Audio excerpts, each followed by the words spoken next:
엘리베이터는 비걱거리며 올라갔다. 나는 조용히 고개를 숙였다. 그리고 조심스럽게 옆을 힐끔 봤다. 그 여자는 여전히 고개를 숙이고 있었다. 검은 머리카락이 얼굴을 다 가리고 있었다. 움직임도 없었다. 숨소리조차 느껴지지 않았다. 3층, 4층, 5층. 시간은 느리게 흘렀고 공기는 점점 더 무거워졌다. 그 순간 엘리베이터 안의 조명이 살짝 깜빡였다. 나는 반사적으로 위를 올려다봤다. 형광등이 한 번, 두 번, 그리고 이내 다시 안정되었다. 그런데 그 깜빡임 사이 거울 속에 나 혼자 서 있었다. 나는 분명 옆에 있는 사람을 느끼고 있었다. 하지만 거울에는 나밖에 없었다. 그리고 그 여자는 작게, 정말 작게 웃고 있었다. 나는 온몸에 소름이 끼쳤다. 하지만 몸은 움직이지 않았다. 7층에 도착했다. 띵 소리가 났고 문이 열렸다. 그 순간 그 여자가 갑자기 고개를 들었다. 그리고 나를 향해 말했다. 목소리는 낮고 울림이 있었다. 여기 아니에요. 나는 얼어붙은 채 서 있었다. 그 여자는 나를 보며 천천히 고개를 가웃했다. 여기 아니에요. 7층 아니에요. 그 말과 동시에 엘리베이터 문이 자동으로 닫혔다. 나는 내릴 틈도 없이 그 여자가 탄 채로 문이 닫히는 걸 지켜봤다. 그리고 버튼은 13층으로 올라가고 있었다. 나는 급하게 계단으로 올라갔다. 13층에 도착했을 때 엘리베이터 문은 열려 있었고 그 안에는 아무도 없었다. 나는 그날 이후 계속 그 여자를 생각했다. 그리고 이상한 일이 벌어졌다. 매일 밤 11시 47분. 내 폰에 같은 알림이 떴다. 엘리베이터 7층 문 열림. 그건 내가 쓰지도 않는 스마트홈 앱에서 오는 알림이었다. 그리고 실제로 확인하면 그 시간에 7층 엘리베이터는 항상 멈춰 있었다. 하루, 이틀, 열흘, 20날이 지나도 계속해서 나는 결국 CCTV를 요청했다. 관리실 직원은 말없이 파일을 내게 건넸다. 나는 그걸 확인했다. 그리고 11시 47분 엘리베이터 문이 열리고 있었다. 그 안엔 흰 원피스를 입은 여자 한 명. 고개를 숙인 채 타고 있었고 아무도 없는 7층에서 천천히 문이 열렸다. 그녀는 아무도 없는 층을 향해 고개를 들었고 입을 열었다. 여기 아니에요. 그리고 문이 닫혔다. 이 장면은 매일 밤 똑같이 반복되고 있었다. 나는 관리실에 물었다. 저 여자 누구예요? 직원은 표정을 굳히며 말했다. 그건 몇 년 전 이 아파트에서 투신한 여자예요. 7층. 그 여자는 거기 살았어요. 그녀는 결혼 후 남편의 폭력에 시달렸고 결국 7층에서 창밖으로 떨어졌다.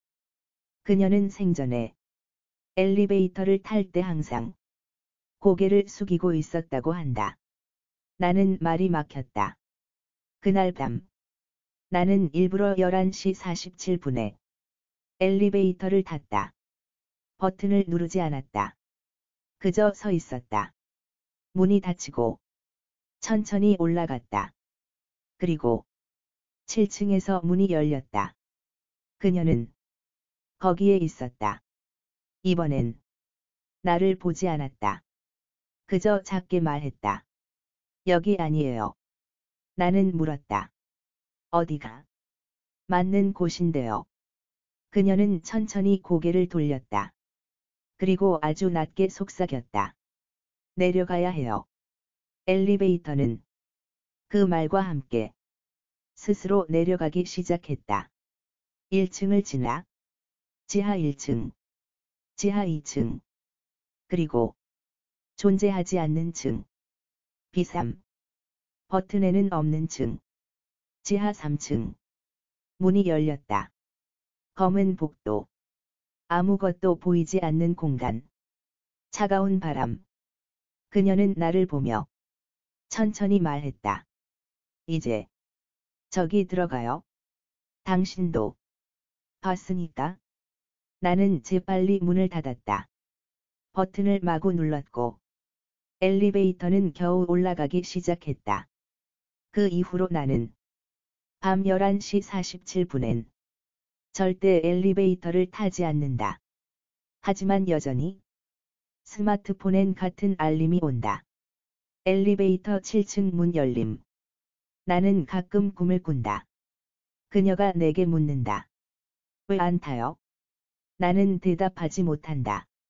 왜냐하면 그날 내가 본 건 그녀 혼자가 아니었기 때문이다.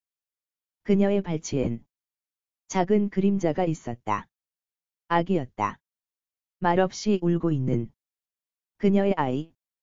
아마도 그녀는 7층에서 혼자가 아니라 함께 떨어졌던 것 같다. 그리고 지금도 매일 같은 시간 그 아이와 함께 누군가를 기다리고 있는 것이다. 그날 이후 나는 엘리베이터를 탈 때마다 거울을 먼저 확인했다. 누가 타고 있는가 보다.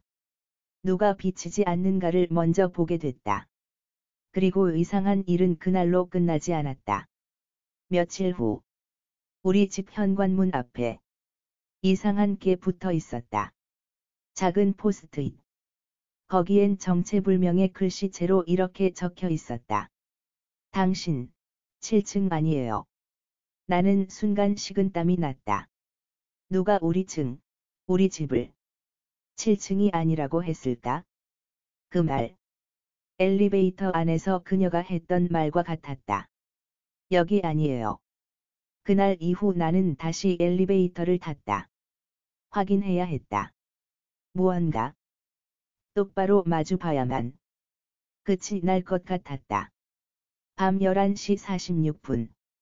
나는 1층에서 기다렸다. 엘리베이터는 서서히 내려왔고 정확히 47분. 띵 소리와 함께 문이 열렸다. 그녀는 거기 있었다. 이번엔 머리를 숙이지 않았다. 나를 똑바로 바라보다 있었다. 나는 아무 말 없이 탔다. 그녀는 내게 물었다. 왜 다시 왔어요? 나는 대답하지 않았다. 대신 묻고 싶었다. 왜 나를 봤죠? 왜 7층에 나타난 거죠? 그녀는 천천히 고개를 돌리며 말했다. 당신이 그 아이를 봤으니까요. 나는 숨이 막혔다. 그날 거울 속 그녀 발치에서 울고 있던 아이. 그 아이의 얼굴은 이상하게 낯익었다. 어디선가 본 적이 있는 듯한. 나는 물었다.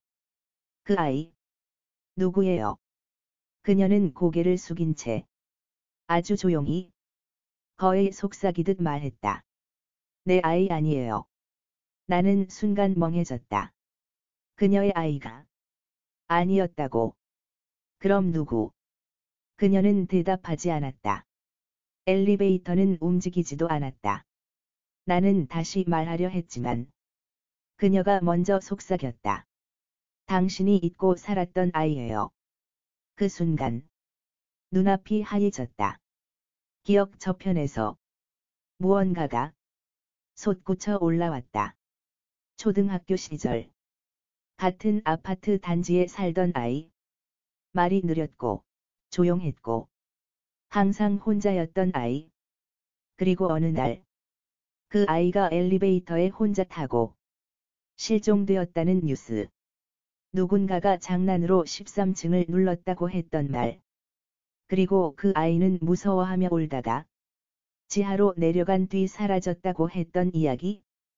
그 장난을 내가 했다는 기억이 그 순간 떠올랐다. 나는 그 기억을 묻고 살았다. 아무도 몰랐고 어른이 된 나는 그저 우연이었다고 믿고 싶었다. 하지만 그 아이는 나를 잊지 않았다. 그리고 그 여자는 그 아이를 찾아서 이제 나에게까지 온 것이었다. 엘리베이터는 갑자기 움직였다. 이번엔 지하로. 지하 1층, 지하 2층, 그리고 존재하지 않는 지하 3층. 문이 열렸다. 어둠. 아무것도 없는 어둠.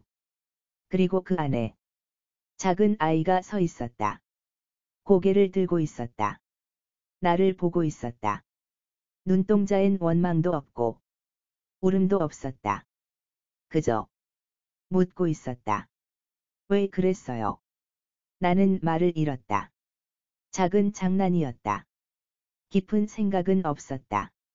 하지만 그 장난 하나가 누군가의 인생을 걷고 누군가의 영혼을 묶어두었다. 나는 조용히 무릎을 꿇었다. 미안해. 정말 미안해.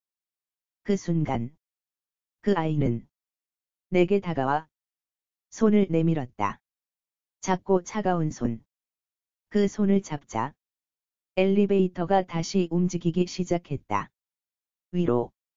빛을 향해. 엘리베이터는 1층에 멈췄다. 문이 열렸고 아무도 없었다. 그 아이도. 그 여자도. 나는 조용히 수화기를 들고 말했다. 이제 괜찮은 거지? 어느새 내 손엔 작은 쪽지가 들려 있었다. 이제 7층에서 멈추지 않을 거예요.